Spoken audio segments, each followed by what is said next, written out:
Hello and welcome to Photographercast. We hope that you are having a good day Oh, whenever you're listening right now. and that you are ready for more talk about furries and photography. We've both recently done a non-furry photo shoot and felt it might be interesting topic. This time it hopefully will be about the photo shoots for real. So, Pinsel, you have been photographing a wedding, right? Yes, about a month ago. Oh no, like 3 weeks ago, not that long ago. Uh-huh. Not so far. How did it go? For my first wedding that I've actually been a photographer at, I think it went very well. Like there were no major issues in terms of planning, in terms of the brides or bridesmaids, and no issues in regards to the event location, everything like that. So I think it went exceptionally well until I get to the photos, but so far that's my first impression. And So you still haven't edited them? mm, I've been through them once. I've picked up some that I like. I've sent them some previews so far, but I'm not done finished. So it will take about 2 weeks or 3 weeks that I still need to do here. Yeah, weddings tend to produce a lot of photos. I've been a photographer there on like 2 or 3 times. And I can imagine that you are probably having a lot. How many photos are you aiming for? I'm currently at, I've taken 1,500 photos, Mhm. 1,520. And right now I've so far rejected or about to delete, let's see what Lightroom tells me, 800 of them. So 800 Mhm. of them will be thrown out and thrown into the abyss of never to be seen again, because I will be deleting them from my, yeah, uh, hard drive basically. And remaining are 400 photos. Currently, that means I'm at about, let's see, 700, no, 116 that I am currently would consider to send out to the bridesmaid family and everything like that. Hmm. How did you get there actually? Do you know the bride? I do. I've been in contact with them for at least 10 years or something, because we basically shared the same interests in regards to yeah, university and science and everything like that. And because I just kept the contact with them, and in the furry fandom, they are both furries, but there were no faucets at the wedding. I basically kept contact with them over the years simply because we kind of understood each other and kind of appreciate the friendship that we have, to put it like that. So it was kind of a given that they were like, okay, I know you do photos and I know you do good photos. So do you want to come to our wedding and be paid for it even? And I was like, if I can use it as let's say, promotional material for my portfolio, I would definitely do it, and even for a lower price. But with the travel involved, which was the hardest part, going from Cologne to Munich for this, I've accrued more costs for the bridesmaids in terms of accommodation and travel than actual payment for the work. But So it was more a passion project. basically, more to get the portfolio, to have something to show other bridesmaids what I can do. When you are doing something for the first time, I guess it's always kind of a passion project. Mm. How did it go for you? Was it comparable to photo shooting furries? Mm, mostly. The worst part is, as I said, they were both furries and they both have a fursuit. Ah, so it was a fursuit wedding? No fursuits involved, but they know how to do photos in fursuit, and I know photos how to do photos in fursuit. But I kind of missed the part that they are not wearing a fursuit, and they told me twice, "Oh, this is another fursuit pose. This one doesn't work on humans." And I was like, "Damn, I was caught." I exactly know what you are talking about. I was doing a photo shoot that was kind of out of my experience zone as well. And in a way, it's similar. A friend of mine asked me if I can take photos of his family. And I was exactly in this situation, and my attitude to that wasn't I was caught. I was like, okay, you have asked a fursuit photographer to photograph you, deal with it. You are going to pose as fursuits. I mean, you do get interesting or unconventional photos with that approach, don't you? Yeah, it's ironically the stuff that is so cliche for photo shoots with fursuiters look very original when you apply it on a non-fursuiters. It may be weird, but it's definitely original. I mean, what type of photo shoot did you have? How did you get to this one? It was a family photo shoot. A friend wanted me to photograph his wife and their two children.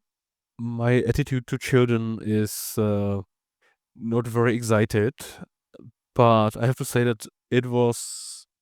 If it wasn't a friend, I would have refused it. I didn't really want to photograph children. I didn't really want to photograph at all because I was tired, but I didn't want to refuse him. So I went there and I was really trying to be professional and not grumpy or anything because, like, they are going to pay me as well and I should show some manners.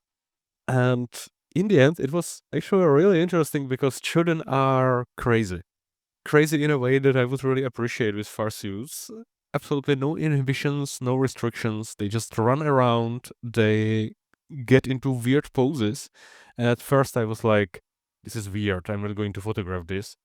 And then I've realized that they are children. They are supposed to be crazy. They are going to make weird poses. So I've started taking pictures of that. And they were really excited about that. They were like, yeah, and take a picture of me like this and like this and like this. And he was striking the weirdest poses and weirdest expressions. And I started photographing, and it was actually fun. I didn't have to.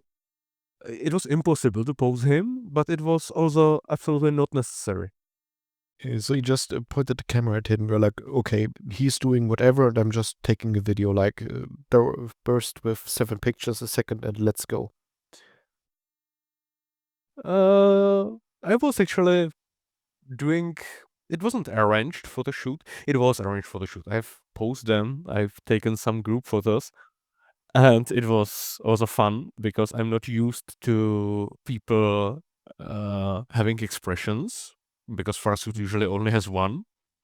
And also, you know that running joke, don't blink, that we are always telling fursuiters, people do blink. It's an interesting discovery for me. I've realized that they do blink. And there were 4 people, and there were 2 children, which were totally crazy. So I've taken like 10 pictures in succession, and neither of them was really what I wanted because one children is looking at the sky, one children is making a face, the other children is making a face. Father has blinked, mother has blinked, father is looking somewhere into the distance, a child has blinked. I was beside myself when I was going over the pictures. My first impression was this is horrible. See our previous episode for my personal insecurities. But then when I saw the pictures, I was like, actually, this is not horrible. This is going to work. And when I sent it to them, they were overjoyed. They really enjoyed the results. Yeah, of course, especially when the children are just goofing around. I mean, it's kind of on point for them, isn't it? So, Exactly. And the children, like I said, they were kind of crazy. You are a feline. You're a cat. So you know the problem of running up the tree and then not being sure how to get down. are you saying that I'm an impulsive worker? I kind of am. What I'm actually saying is that children are like cats. A girl just ran up a cliff, and then she realized she's not sure how to get down. And was standing there, and she was not meowing, but she was like, I don't know how to get down. And the father had to help her to get her down from that cliff. And you took a photo of that as well? Of course, What? I was being my usual supportive person, so I was like, if you fall, please let me know ahead so I can take some pictures. Fortunately, both parents know me. They know what they can expect of me, so they didn't kill me. Yeah, but Yeah, I was photographing the rescue operation as well, and they have actually chosen one of the pictures for the final selection. I mean, understandable. That's what we were also talking about, I think, even 2 episodes ago, with capturing and creating the memorable, or yeah, capturing the memorable parts of life. Like, that's a situation that you typically don't get in more than once, unless you have very crazy kids. But I mean, it's capturing what exactly the family is in their core. Kind of normal or exciting, ecstatic, you know? Yeah, a part of I really appreciated was when I was taking a picture and the mother was like, "No, you can't take a picture of her eating chips. I want people to have a feeling that I'm giving her better stuff than this for snacks." Hmm. I don't see the issue there, but are they I was loving it. I've recommended her that next time she should probably pick an apple instead. Most of the kids were very keen on having this kind of snacks, so I've taken some pictures of them. It looks a little bit like a promo for the chips. I mean, if they're kids, of course, they won't like an apple for a snack. Who really does that? But I do. Hyenas eat everything. even like even as a kid, like you were like, oh, apple, snack, free food, let's go. I I think so. I think that even as a kid, I was very much like, oh, food, my favorite. Fascinating. The family wanted the photos just as a memory of them in a family situation, or is there any, let's say, reason for the photos that you took? Memory situation. I have already been photographing them earlier, where they only had one child, and they basically wanted a rerun, but this time with 2 children. So a newborn even, or like a toddler? No, I think I have horrible estimation skills, but I would say that they were like maybe 5 years old and 8 or 10 years old. Ah, because I understood like they got a child, another one like this year or last year. Uh, So, no, not really. It's they had it for quite some while, but they just wanted some normal family photos, and since they have already worked with me before, they thought it might be a good idea. hmm.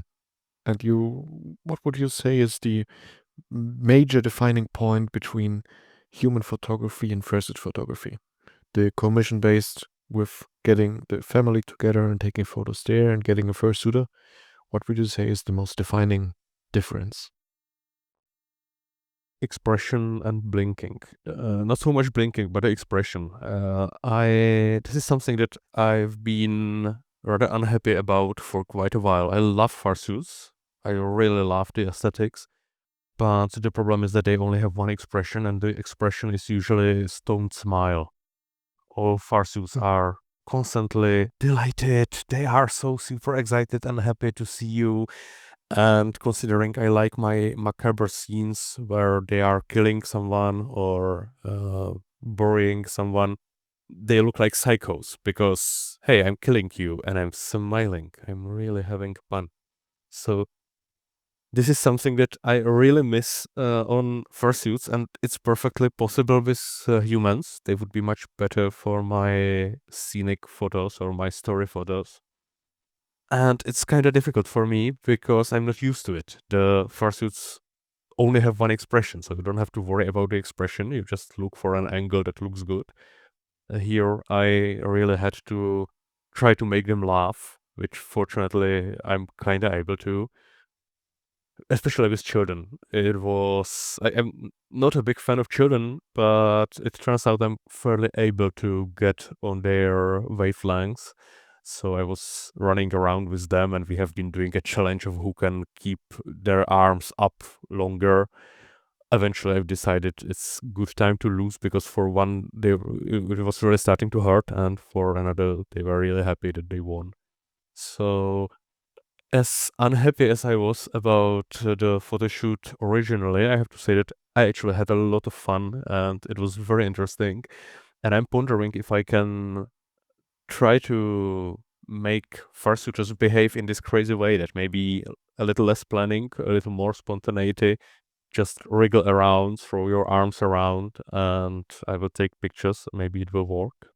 You do need the right fursuiter for that. Most people are either too shy to break something in their fursuit or just don't know what they can do in posing.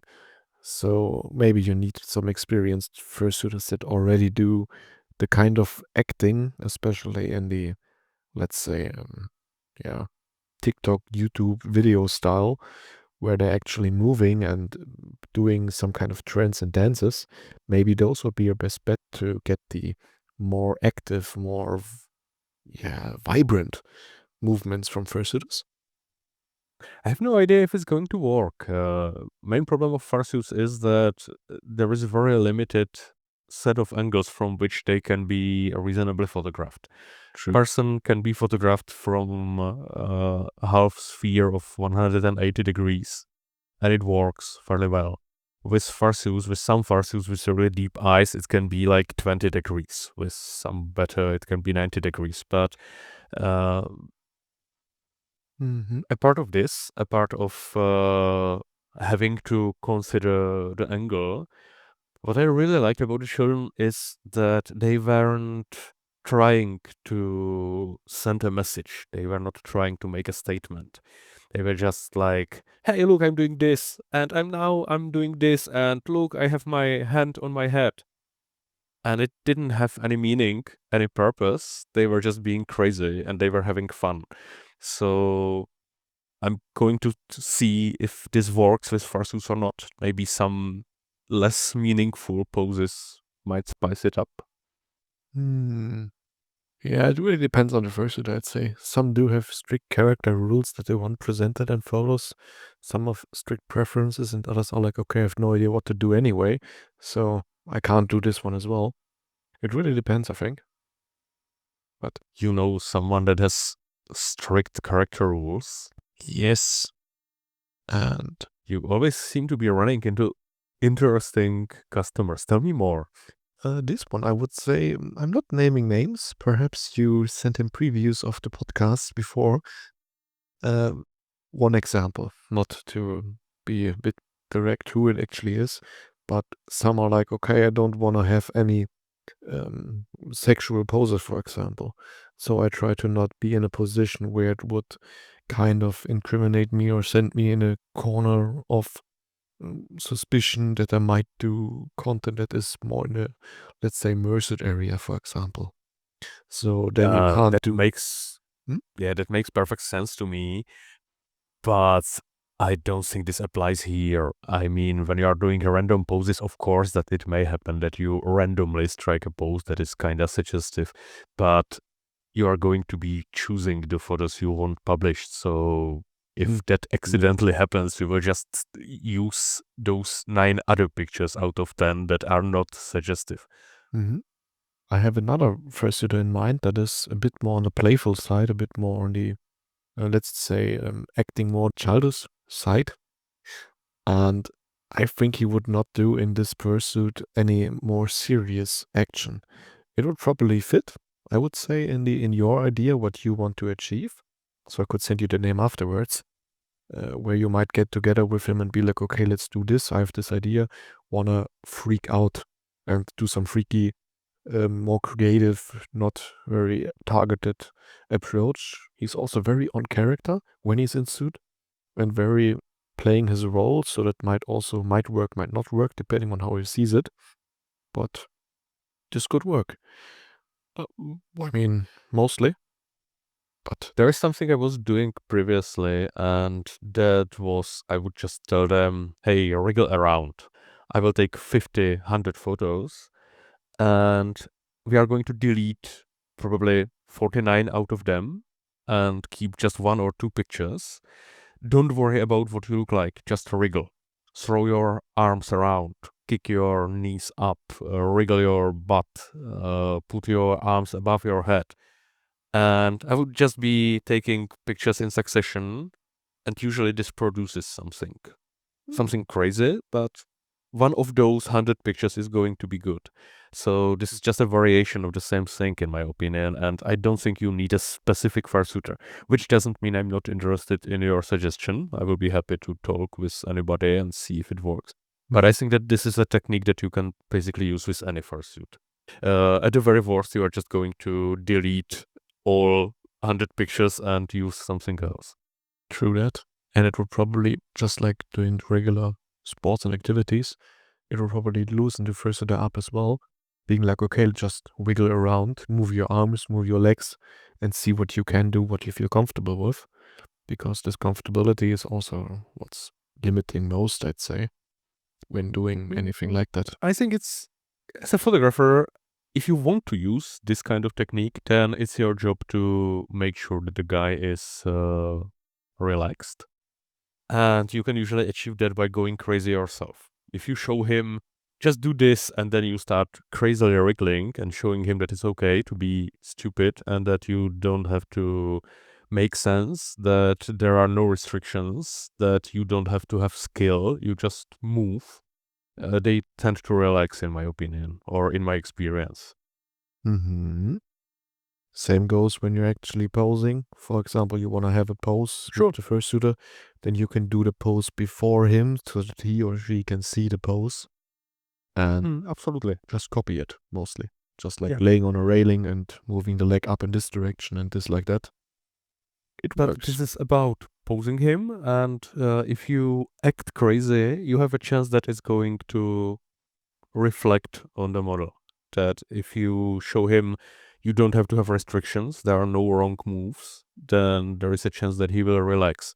Because you are talking about having to persuade a person to be crazy. I think this is the way. Mm-hmm.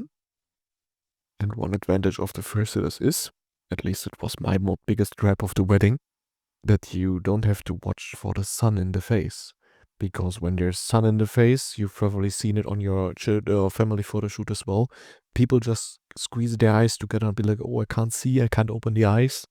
And then you can't do most of the poses that you would be able to do with a fursuiter. Pose them with the sun in the face, for example. But what works with the fursuiter, because they can just close their eyes, doesn't work with the human. Exactly.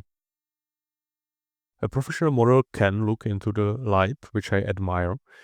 And what I'm usually doing in this situation, if I really want them to be looking into the sun, preferably not into noon sun, which is just going to burn out their retina.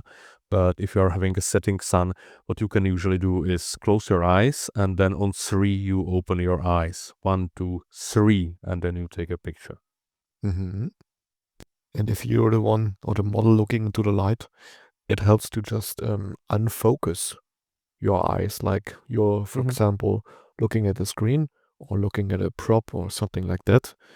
And then you just start to not look at it anymore, being like you have your eyes pointing at the object, and then you just look in vast emptiness, and then you can easily look into some kind of light because the light doesn't focus on your um, eye light reflection sensor. Uh, I've forgotten the English name for it, but you know what I mean. It kind of works or should work most of the time. Have you been using this during the wedding, or have you managed to avoid strong light sources into the face? I could not avoid the strong light sources into the face, not at all. I was trying to do the fursuit poses, basically. I've successfully hijacked the show as usual, so let's return to your wedding. Was there a favorite moment during the photo shoot, something inspirational? That's a very hard question. I think the interesting part is that at some point I was such an obnoxious photographer that one of the brides even looked at me annoyed, being like, okay, you can put the camera down, and even said that, eat something, we don't need any more photos. And I was like, why, you're just sitting here with your family chatting at the dinner table? I think that needs a photo. Then it kept going. Slice of life. I mean, they hired me to do the photos, so I will do the photos. But let's see, the most interesting part is I was requested to also take photos of the cake and the ring and everything like that, as is usual. And I figured out that my 35mm 1.8 lens that I have is surprisingly good in doing macro shoots, but is very hard to get sharp on the 2 or even 3 aperture because it's kind of a cheap lens, surprisingly. So I'm kind Is of... it just because of the lens, or was the problem shallow depth of field? No, it was really the lens. The lens is not very capable at working properly at f2.8, for example. Mm-hmm. The shallow depth of field was what I wanted to achieve. Basically, have the ring sharp and fingers already out of focus, for example, or the hand out of focus while the ring is sharp. But there was no sharpness to begin with at 1.8 or even f2.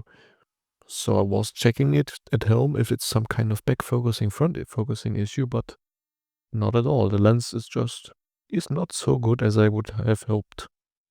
I mean, if you go very close to something, and in case of rings that usually happens, then you are going to have extremely shallow depth of field at 1.8 or 2.8. You probably have to step out to like 5 or 8. Yeah. Yeah. That's basically what I did then. Because that was at least an But interesting experience. that makes sense, because when you are going too close, even with this wide a lens, you are going to have depth of field of maybe like 2 millimeters, and then it's not surprising that you are not getting the focus that you are looking for. That is very true. I mean, I could have anticipated that, of course. Well, experience. This is what it's all about. This is why I hate photographing out of my comfort zone, because I'm making mistakes. And on the other hand, making mistakes is a great way to learn new things, as long as you can get away with it. True that. And as long as we capture the important moments, I think it doesn't really matter if there's a slight chromatic aberration on the corner of the shirt, for example, because we still got the moment. Absolutely. Do you have a favorite photo from the wedding? I think yes, I do. I could send it over. Basically, I could give the short overview for it before we run out of time this one again. It's basically, I you mean, can it would imagine. be nice if you could describe it, because sending it over to me is not going to help.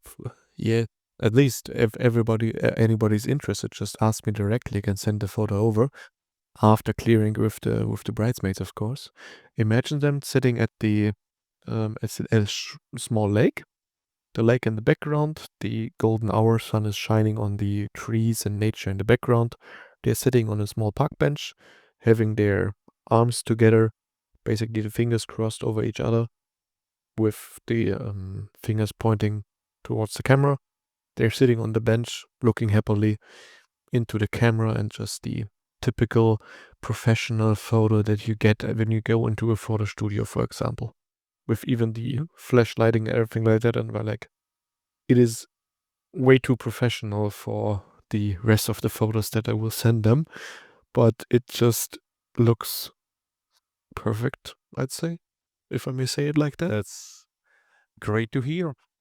We are almost out of time, but before we go, tell me, is there anything that you have learned during the wedding that you would not learn during FurSuit photo shoots? Yes.